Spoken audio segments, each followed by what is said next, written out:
বিয়ের মণ্ডপে সবার সামনে রুডির গায়ে আগুন ধরিয়ে রুডির আসল চেহারা সবার সামনে নিয়ে এলো দীপা। হ্যাঁ বন্ধুরা, অনুরাগের ছোঁয়া সিরিয়ালে আজকের পর্বে আমরা এমনটাই দেখতে চলেছি চারু আর দীপার প্ল্যান অনুযায়ী দীপাকে বাঁচিয়ে চারুর জায়গায় দীপাকে বসিয়ে সূর্যের সাথে বিয়েটা দিয়ে দেয়।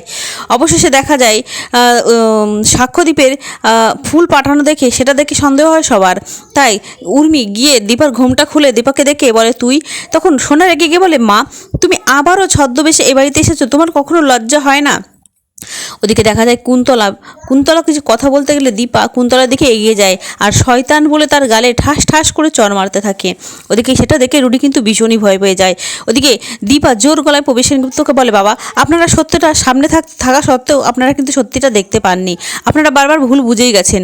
আপনার ছোটো বৌমা উর্মি দিনের পর দিন ওই কুন্তলার কথা অনুযায়ী ডাক্তারবাবুকে মানে খারাপ ওষুধ খাইয়ে যাচ্ছে যাতে ডাক্তারবাবুর স্মৃতি কোনোদিনই না ফিরে আসে, সে সব কিছু ভুলে যায়। একথা শুনে অবাক হয়ে যায় প্রবীষণগুপ্ত বুঝে উঠতে পারে না সে কী বলবে। দীপা উর্মিকে বলে এবার সব সত্যি তুই বলবি। উর্মি ছুটে এসে দীপার কাছে বলে দিদি দেখ আমি কিছু করিনি, আমাকে বাধ্য করেছে ওই কুন্তলা সব কিছু করতে, আমাকে ক্ষমা করে দে। এই বলে দীপার পায়ে ধরলে সেটা দেখে অবাক হয়ে যায় অনুজা, প্রবীষণগুপ্ত সবাই। কিন্তু দীপা এটাও বলে একটু আগে ওই কুন্তলা আর রুডির প্ল্যান অনুযায়ী আমাকে কফিন বন্দি করে রাখা হয়েছিল, আমি মারাই যেতাম কিন্তু চারু ছিল বলে আজ আমি প্রাণে বেঁচে গেছি। তখন সোনা জিজ্ঞাসা করে কুন্তলাকে তুমি কেন মাকে এভাবে আটকে রেখেছিলে? ওদিকে ছোট্ট লাবণ্য উর্মিকে বলে তুমি ভালো মাকে কিডন্যাপ করাবে বলে তুমি আমাকে নিয়ে গেছিলে শপিং করাতে, আমি তো ভেবেছি তুমি আমাকে ভালোই বাসছো। এটা বলে সেই ছোট লাবণ্য উর্মির দেওয়া জামাটা ছুঁড়ে ফেলে দেয় আর বলে আমি আমার ভালো মাকে চাই, আর কাউকে নয়, ভালো ছেলেকে। এই বলে সে ভালো মাকে জড়িয়ে ধরে কান্না করতে থাকে। ওদিকে দেখা যায় রুডিকে আঙুল তুলে দীপা বলে এই রুডি আমাদের মধ্যে আছে, ছদ্মবেশ নিয়ে এই ডরতি সেজে এ বাড়িতে রয়েছে। তখন রুডি বলে আমাকে সবসময় এভাবে অপমান করবে না, আমি এখান থেকে চলে যাব। এই বলে সে যেতে গেলে বলে দাঁড়া শয়তান। এই বলেই দীপা দেখা যায় যজ্ঞের আগুনটা নিয়ে রুডির জামায় ধরিয়ে দেয় এবং বাধ্য হয়ে রুডি সেই জামাটা খুলে ফেলে দেয়। তারপরে দেখা যায় রুডি চলে যেতে গেলে পিছন থেকে দীপা চুল টেনে খুলে দেয় এবং সবার সামনে রুডির আসল চেহারা চলে আসে।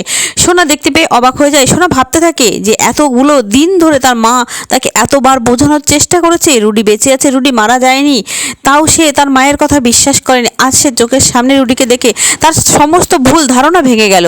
ওদিকে কুন্তলা মনে মনে ভাবে ধরা পড়লে চলবে না, এখান থেকে আমাকে পালাতে হবে।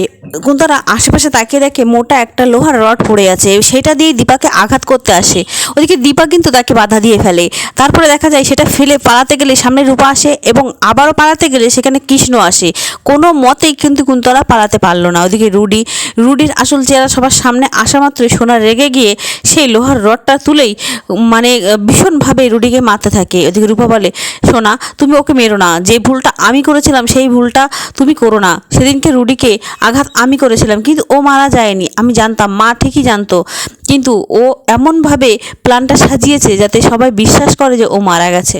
ওদিকে উর্মি মনে মনে ভাবতে থাকে সব সত্যি সবার সামনে চলে এসেছে, এবার আমি অপরাধী সেটা প্রমাণ হয়ে যাবে, না আমি নিজেকে শেষ করে দেবো। এই বলে সে আশেপাশে পড়ে থাকা ছুরিটা তুলেই সে নিজের পেটের মধ্যে ঢুকিয়ে নেয় এবং দীপা মানে ওদের পরিবারের সবাই উর্মির দিকে চলে যায় আর রুডি আর কুন্তলা সেই সুযোগেই সেখান থেকে পালিয়ে চলে যায়।